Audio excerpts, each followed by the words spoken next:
Bible দেখায় যে যিশু একজন ঈশ্বরের সেবক, আর তিনি যিশায় 42:14 পদে বলেছেন, আমি অনেকদিন চুপ করিয়া আছি, নীরব আছি, ক্ষান্ত রহিয়াছি। ইহা সত্য। হয়তো আপনি তাঁর রব শোনেননি, কারণ আপনার তাতে ইচ্ছে ছিল না। আমি বলছি না এটা আপনার হয়তো হতে পারে, কিন্তু আপনি নিজের জন্য বলতে পারেন, এখন প্রসবকারিণী স্ত্রীর ন্যায় ফোঁকাইয়া উঠিব। এতে মনোযোগ দিন আর তাতে ইচ্ছে থাকুন যে আপনি যেন বাক্য বুঝতে পারেন। ও আমার ঈশ্বর, আপনাকে সত্যি তার সাথে কথা বলতে চেষ্টা করতে হবে। আর বন্ধুরা, তিনি সর্বদা চিৎকার করে বলেন না।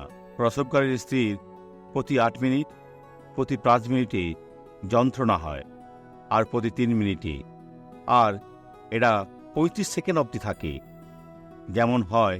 তারপর তিনি বলেছেন, আমি এককালে নিঃশ্বাস টানিয়া ফুৎকার করিব, নীরব আছি, ক্ষান্ত রহিয়াছি। এখন আমি প্রসবকালীন স্ত্রীর ন্যায় ক্রন্দন করছি, নীরব আছি, ক্ষান্ত রহিয়াছি। তাই এতে মনোযোগ দিন, ঈশ্বরের কাছে ফিরে যান, কারণ তিনি আশীর্বাদ করতে চান। এখন প্রার্থনা করি, কিন্তু প্রথমেই ধন্য ব্যক্তিকে দেখুন। অনেক যন্ত্রণা হচ্ছিল এবং চুল আঁচড়ানোর জন্য হাতও তুলতে পারতাম না। কতদিন এটা ছিল? 2 সপ্তাহ। 2 সপ্তাহ? হ্যাঁ পাস্টার, আর সমস্ত ডান দিকেরটা যন্ত্রণা ছিল? হ্যাঁ, নাড়াতে পারতাম না, এখন পারছি। দেখুন, আপনি নিজের পাও নাড়াতে পারবেন। দেখুন এটা কত সুন্দর। বোন, এখন দৌড়ান, দৌড় শুরু করুন। কত সুন্দর বিষয়। এখন প্রার্থনা করি, পিতা, এই লোকেদের স্পর্শ করি, লোকেদের আশীর্বাদ করি, আর বলি, মন্দ এদের থেকে বেরিয়ে যাও যিশুর নামে। আর আপনি বলুন, আমেন।